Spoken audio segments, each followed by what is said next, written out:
Non, mais le problème de l'électricité, c'est son stockage. Tu comprends? Tandis que la nature, une bûche de chêne comme ça, d'1 kilo, ça fait 4000 kilocalories. Tu comprends? Alors là, ça va être votre réserve d'énergie. Dans un vieux champ d'olivier près de Montpellier, sur une colline, là, on va faire des buts de sandwich pour l'arbre. C'est-à-dire sur 1 mètre carré, si tu veux, mais là, on va descendre un peu plus profond. On va descendre jusqu'à 60-80. On mettra un peu plus de bois, si tu veux. Au lieu de mettre 35, on en mettra 50. Mais on va refaire et on va tester pour que les racines... Et en plus, je mets toujours un bout de tuyau pour arroser.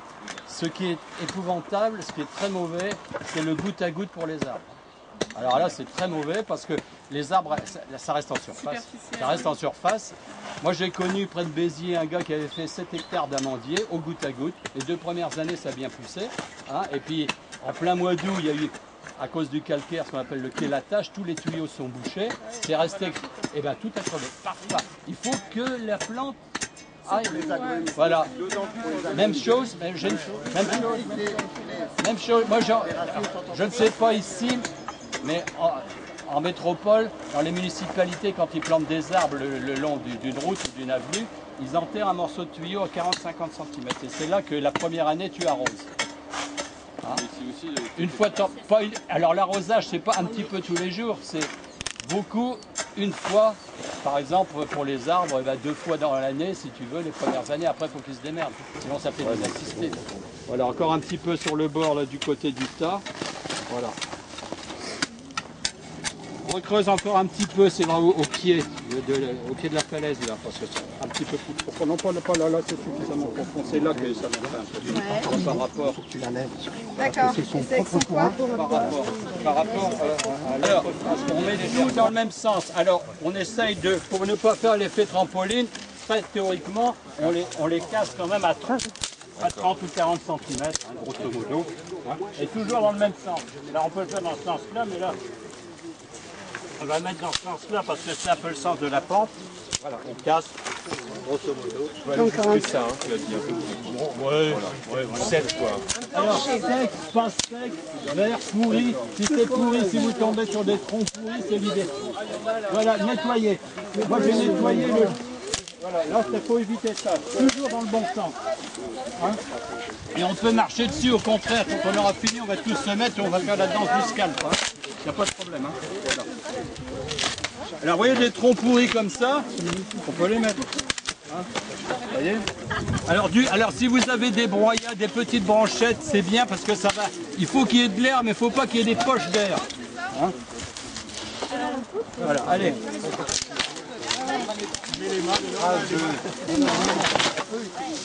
Et là, on n'a mis que du sec, on peut mettre du vert, pas tout de suite.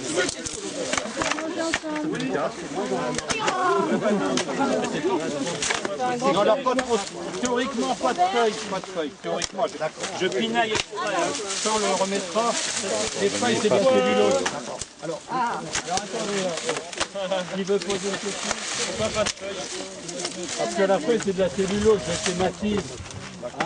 Après vous ferez ce que vous voudrez. Là on met de la réserve d'énergie solaire.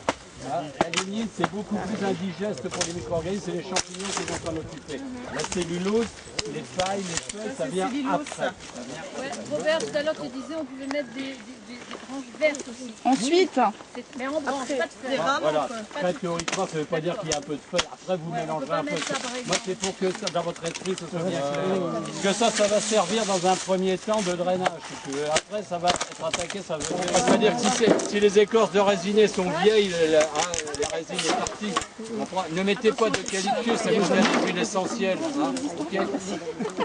Oui, alors évitez toujours dans le bon sens.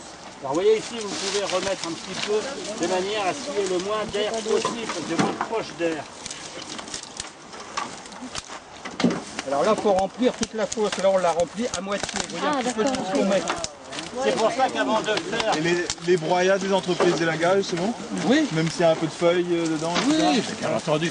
Moi, je pinaille exprès pour que ça soit bien dans votre tête. Mais maintenant, tout ce qui est vert, les feuilles, c'est considéré comme de l'azote. Ça va avec la partie fumier. Et ça ne veut pas dire que dans l'embroyage, il y a des feuilles, tu vas commencer à trier. Complémenter, ici, on a déjà tassé, réduit la taille, on a tout mis dans le même sens, mais il y a encore des poches d'air. Donc avec ceci, on va le rajouter par-dessus, on peut marcher dessus, on peut tasser. Hein, et puis après, on va remettre ce qu'on a fait, les pelets d'herbe. Hein, pour éviter, ça va rajouter avec la terre un peu de minéraux et ça va aussi parfaire un petit peu la structure. Il y aura moins de poches d'air, c'est ce que je veux dire. Alors, on va mettre ça. S'il y a encore des broyats plus fins, bah, on le remettra par-dessus. Voilà, ok, bon allez, hop, tu me bennes ça sur le... Tu peux rouler dedans, hein, c'est pas un problème. Voilà. Alors ça, s'il n'y en a pas d'autres, on va l'étaler. Si, il y en a d'autres. Bon, ben, voilà. Alors, vous m'étalez ça, vous marchez dessus. Remarquez qu'il n'y ait pas trop de grands morceaux en On va prendre travers. d'abord des, pas les plus fins, mais des grossiers pour retirer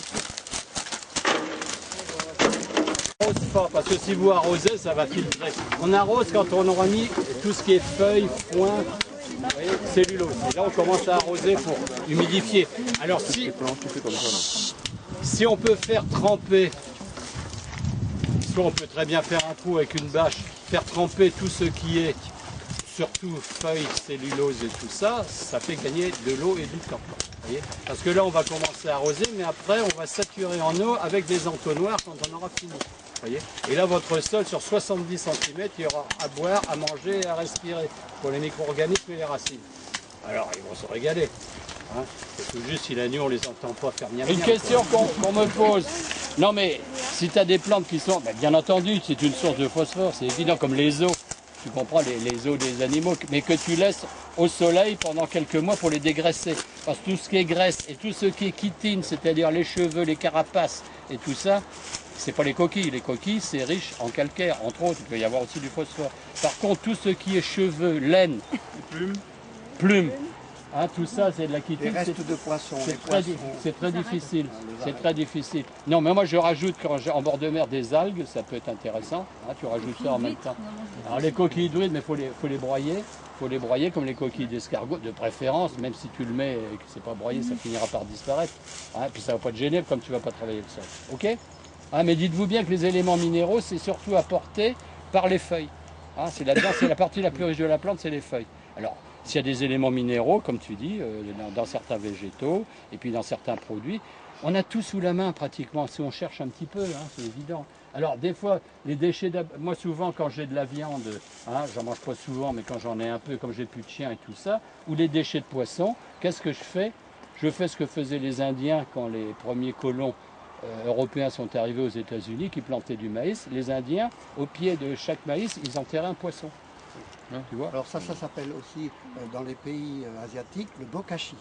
C'est très intéressant parce que vous enfermez dans le sol toutes les matières, quelles qu'elles soient. Hein, vous ne faites pas le tri dans votre cuisine et comme elles sont à l'abri de l'oxygène, elles vont se décomposer sans produire de mauvaises odeurs. Et après, vous pouvez l'utiliser sans problème. Hein, pour que ce soit intéressant. Non, moi, ce que je fais avec mes déchets de poisson, pour ne pas le mettre dans le lombricompost, ça attire les chats, les rats et tout ça. Oui, c'est vrai. Hein, j'en ai pas beaucoup, les arêtes, les viscères et tout ça. Hein, je fais un trou au pied d'un arbre ou au pied d'un machin et je le remets et je rebouche. Quand j'attrape des souris dans les trappes à souris, c'est ce que je fais. Hop, j'apporte une souris, hop, un petit coup de pelle, je le mets là-dedans. Voilà. Hein, bon, naturellement, si vous êtes près d'un abattoir, vous pouvez avoir des contenus de panse et tout ça, où on peut le composter, en mettre aussi à la place du fumier, ou en complément avec le fumier. Hein. Voilà. Mais tout, c'est ce que je veux, que ça soit bien schématisé dans votre esprit. Je vous dis, on pinaille un petit peu, bon, bien la partie lignin, qui est plus difficilement décomposable, la partie cellulose, et après, la partie qu'on peut schématiser en disant azote, hein, c'est tout ce qui est frais, les feuilles vertes, hein, le fumier, les déchets de cuisine, les déchets d'abattoir, ça c'est considéré comme fumier. Vous voyez ce que je veux dire? Et partout, vous le remettez au-dessus, parce que par la gravité et l'arrosage, ça va descendre, et petit à petit, ça va se composter tout seul. Okay, ceci, ça va servir déjà au point de vue mécanique comme drain, si tu veux, on a des sols très lourds. Après, avec les champignons, ça va s'humidifier, ça va devenir une éponge, si tu veux, et vous allez recréer un sol sur 70 cm qui sera fertile, qui sera bonne structure, il y aura tout. Hein, voilà, c'est le rêve, si tu veux, de l'agroécologie. Hein. Je ne dis pas qu'il ne faut plus faire de compostantage, je ne dis pas qu'il ne faut pas faire autre chose, mais pour créer un sol, là vous créez un sol, à partir de déchets qu'on brûlerait bêtement, donc voilà, ok. Alors maintenant, le charbon de bois aussi peut venir dans cette couche-là. le charbon de bois, j'en mettrai pas beaucoup, hein, parce que le charbon de bois, ça absorbe énormément, si tu veux, hein, mais ça risque de bloquer certains trucs. Tu comprends, par exemple, le charbon de bois, si vous le mangez, moi je l'utilise quelquefois au point de vue intestinal, c'est rare, en général ça se porte bien, mais si vous mettez de l'argile en même temps, vous allez annihiler la fonction charbon de bois qui est microporeux, et l'argile va boucher ça. Alors je sais bien qu'il y a l'histoire du biochar et tout ça. Je ne connais pas suffisamment, mais moi, j'aime pas les recettes toutes faites. Tu comprends, en disant il y a un élément qui va vous sauver. Alors je sais pas. Alors est-ce qu'on un peu de charbon de bois, pourquoi pas, mais moi je préfère mettre du bois. De la cendre, non? Un peu de cendre, le sel dans la soupe, ça apporte les éléments minéraux, tu vois. Si Le charbon de bois, il y a du carbone, si tu veux, mais qui n'a pas été attaqué. Les champignons vont difficilement attaquer le charbon de bois. Petite question, s'il vous plaît.